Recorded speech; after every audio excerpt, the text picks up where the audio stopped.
राष्ट्रीय भारतीय क्षत्रिय महासंघ की तरफ से एक वक्तव्य दिया जा रहा है जो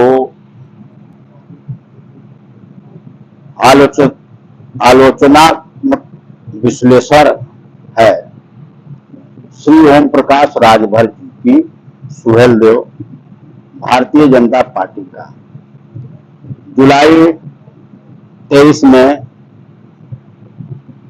23 के दौरान भाजपा एनडीए के साथ दूसरी बार राजनीतिक गठबंधन हुआ है। राष्ट्रीय भारतीय क्षत्रिय महासंघ में हम आगामी संसदीय चुनाव 24 के मद्देनजर इस जुलाई 2023 के दौरान राष्ट्रीय जनतांत्रिक गठबंधन भारतीय जनता पार्टी समान विचारधारा वाले राजनीतिक दलों के साथ उक्त राजनीतिक दल के राष्ट्रीय अध्यक्ष श्री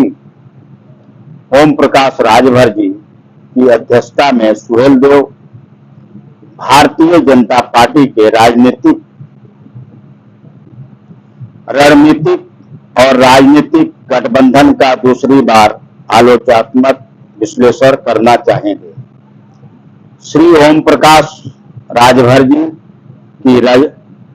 राजनीतिक प्रवृत्ति पूरे उत्तर प्रदेश के साथ साथ केंद्र के राजनीतिक परिदृश्य में भी बहुत अच्छी तरह से जानी जाती है, लेकिन आखिरकार हमारे भारतवर्ष के सभी भारतीय राजनीतिक दलों की राजनीतिक प्रकृति केवल राजनीतिक चुनावों में राजनीतिक लाभ के लिए समुदायों, जातियों, क्षेत्रों और समूहों के आसान राजनीतिक वोट बैंक बनाने के लिए है। यह समझना बहुत आसान है कि श्री ओम प्रकाश राजभर जी का अपने समुदाय के आसान वोट बैंक पर अच्छी नियंत्रण है, जिसे वर्तमान में राजभर कहा जाता है। डिफॉल्ट रूप से 1576 ईस्वी में मुगल सम्राट अकबर ने अत्यधिक सभ्य भारतीय क्षत्रियों का नाम बदल दिया था। राजपूत समुदाय ने शुरू से ही इस्लामिक शासकों, आक्रमणकारियों के सामने आत्मसमर्पण न करने के कारण उक्त समुदाय का क्रूर शोषण उन्मूलन कर दिया। अर्थात 711 ईस्वी में मोहम्मद बिन कासिम नाम के एक अरब ने भारत के सिंध राज्य पर हमला किया, जिसके परिणाम स्वरूप विजय प्राप्त हुई। उसके इस्लामिक आक्रमण के दौरान उसने भारत के सिंध साम्राज्य पर कब्जा कर लिया। स्थापित उक्त भारतीय क्षत्रिय राजपूत समुदाय को भारतीय क्षेत्र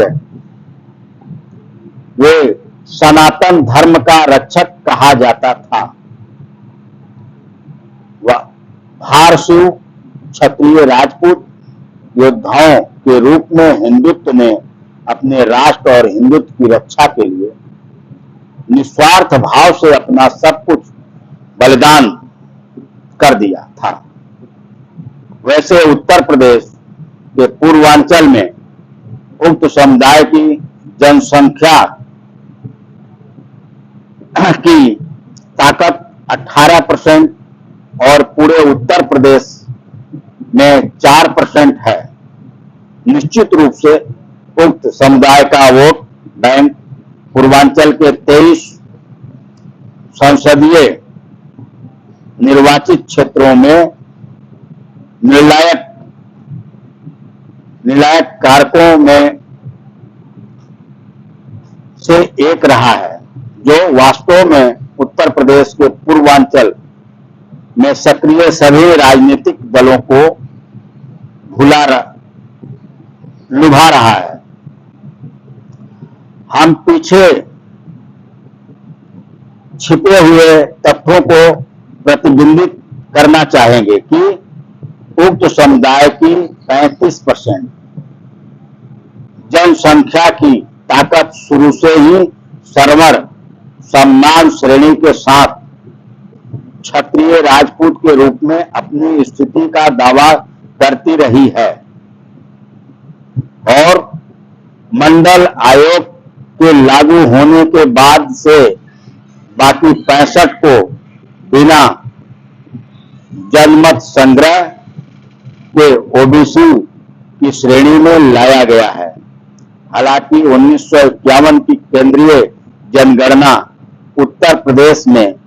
समुदाय को केवल राजभर के रूप में सूचीबद्ध किया गया है, लेकिन सरवर सम्मान श्रेणी में वर्तमान परिदृष्टि में 70% लोग निश्चित रूप से अपने पैतृक क्षत्रिय राजपूताना गौरव को ध्यान में रखते हुए उक्त पीड़ित समुदाय की स्थिति को सरवर सामान्य श्रेणी समुदाय से नीचे जाने को स्वीकार नहीं कर रहे हैं। 20% जाति आधारित आरक्षण प्रणाली के लाभों के लालच में मौजूदा ओबीसी स्थिति को स्वीकार कर रहे हैं और शेष 10% गरीबी के ग्रस्त हैं और एसटी/एससी वर्ग के लाभों का उपयोग करने के लिए एससी राज्य को स्वीकार करने के लिए मजबूर हैं। यदि वास्तविक संबंधित स्थिति का सटीक रूप से विश्लेषण किया जाए तो उक्त समुदाय निश्चित रूप से अपने पैतृक सरवण सामान्य दर्जे को बरकरार रखना चाहेगा, जो कि सबसे बहादुर उच्च सभ्य और शासक वर्ग फॉरवर्ड ब्लॉक सामान्य वर्ग का सच्चा वंशज है, क्योंकि एक विशेष समुदाय की वर्तमान आर्थिक स्थिति को मौजूदा समाजशास्त्रीय सिद्धांतों के अनुसार समुदाय के नस्लीय लक्षणों को मापने के लिए उचित यार्डस्टिक के रूप में नहीं माना जा सकता है। कोई राष्ट्र उस समुदाय को कैसे त्याग सकता है जिसने राष्ट्र और उसके धर्म के लिए गहन समर्पण के साथ अपना सब कुछ बलिदान कर दिया है। भारत और हमारे समाज को उक्त पीड़ित समुदाय के उचित पुनर्वास की अपनी प्रमुख जिम्मेदारी से कैसे पीछे हटना चाहिए। उपरोक्त आंखें खोलने वाले तथ्यों के बाद हमें ओम प्रकाश राजभर जी और बीजेपी एनडीए इस जुलाई 23 के दौरान दूसरी बार गठबंधन की राजभर क्षत्रिय समुदाय राजनीतिक वोट बैंक बीजेपी की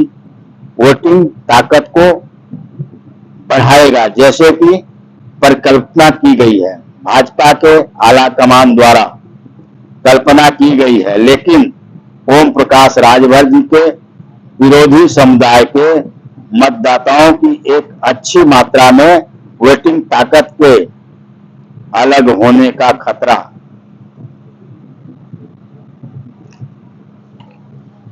नुकसान होने की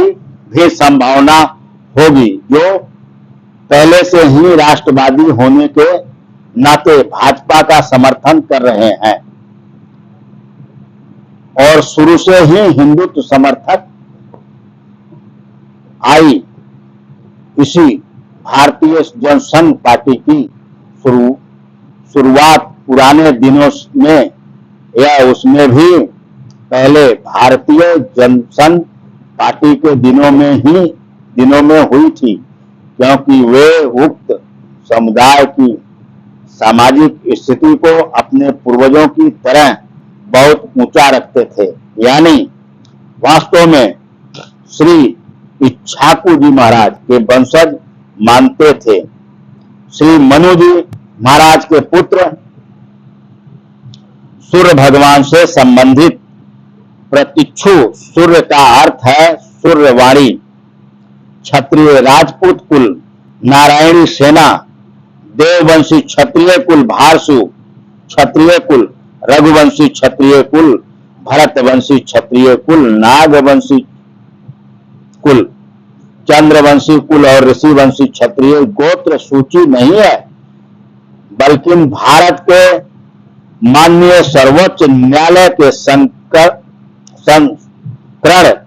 में उक्त समुदाय को अयोध्या अवध के मर्यादा पुरुषोत्तम श्री रामचंद्र जी महाराज के पूर्वज के साथ जोड़ा गया है। मामले में श्री राम जन्मभूमि बनाम बाबरी मस्जिद अयोध्या का सबसे लंबा समय पर उन भारतीय क्षत्रिय योद्धाओं के अयोध्या अवध पर शासन किया था जो कि रामचंद्र जी महाराज के कुल से थे। हालांकि यह अच्छी तरह से स्थापित है कि श्रावस्ती अवध के भारतीय क्षत्रिय शासक थे। श्री सुहेलदेव जी महाराज के पोते अर्थात नए चंद देव जी महाराज ने 1113 ईस्वी में अयोध्या के राम मंदिर का जीर्णोद्धार निर्माण कराया था, जिसे दिनांक 1033 ईस्वी के दौरान शेख सलार मसूद गाजी ने पूरी तरह से नष्ट कर दिया था और लूट लिया था। समुदाय का राजपूताना वर्ग क्षत्रिय राजपूताना की अपनी नस्लीय सामाजिक स्थिति के साथ कभी समझौता नहीं करेगा, क्योंकि उन्होंने कई बार प्रधानमंत्री कार्यालय पीएमओ से संपर्क कर क्षत्रिय राजपूताना को सर्वर सम्मान श्रेणी का दर्जा देने की मांग की थी और उचित संशोधन का अनुरोध किए थे। भारत की राजनीतियों और जनजातियों की केंद्रीय सूची में भर के स्थान पर क्षत्रिय राजपूत भारसु राजपूत पढ़ने के लिए संशोधन, जबकि श्री ओपीआर पिछले कई वर्षों से राज्य सरकार केंद्र सरकार में अपनी राजनीतिक सीट की शक्ति को बरकरार रखने के लिए उक्त समुदाय यानी अनुसूचित जनजाति और अनुसूचित जाति ST/SC के लिए निचली जाति आरक्षण प्रणाली की मांग कर रहे हैं। यह स्पष्ट रूप से स्पष्ट है कि उन्होंने हाल ही में हैदराबाद के श्री औसुद्दीन ओवैसी, जिसे IM ऑल इंडिया मस्जिद-ए-इत्तेहादुल मुस्लिम नामक राजनीतिक पार्टी के साथ एक असामान्य राजनीतिक गठबंधन बनाकर श्रावस्ती नरेश भारतीय क्षत्रिय राजपूत राजा श्री सुहेलदेव जी महाराज के प्रधान हिंदुत्व सिद्धांतों को भी विचलित कर दिया था, जिससे पहले ही भारतीय क्षत्रिय राजपूताना मानसिकता वाले समुदाय के एक बड़े वर्ग को परेशान कर दिया था। हालांकि उन्होंने अपनी राजनीतिक पार्टी का नाम इस पर रखा था। श्री सुहेलदेव जी महाराज का ही नाम। उपरोक्त को ध्यान में रखते हुए यह आकलन किया जा रहा है कि श्री ओम प्रकाश राजभर जी, श्री एस बीजेपी का बीजेपी एनडीए के साथ वर्तमान गठबंधन आगामी संसदीय चुनाव 24 के दौरान बीजेपी एनडीए की राजनीतिक उम्मीदों के लिए भी विनाशकारी हो सकता है, क्योंकि श्री ओम प्रकाश राजभर जी की राजनीतिक स्थिरता हर समय संदिग्ध बनी हुई है। निश्चित रूप से स्वयं केंद्रित होने के कारण समुदाय समर्थक और हिंदू समर्थक नहीं है। हालांकि सामुदायिक का हिंदुत्व समर्थक और राष्ट्र समर्थक गुण राष्ट्र प्रथम।